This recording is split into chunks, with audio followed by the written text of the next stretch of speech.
Now, to put this harness together, I simply plug these cables together.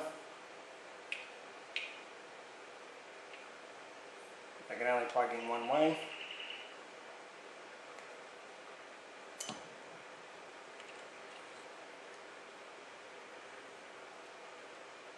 These are all water resistant connectors.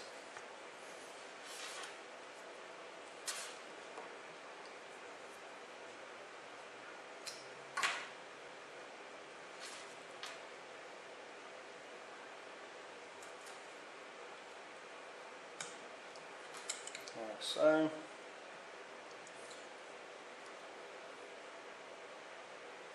Now what I need to determine when I use my multimeter on the vehicle to determine which side is positive and negative on this plug.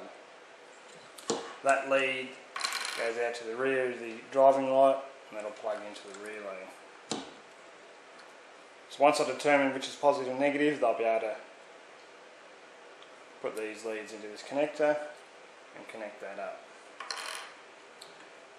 Once I've done that, I'll zip tie that cable in there so it's not rattling around, and all the matter of doing is then having the writing towards the top of the light. Make sure nothing obstructs the breather here. Placing that back on the light like so, and securing that with 2 screws on both sides. And there you have it.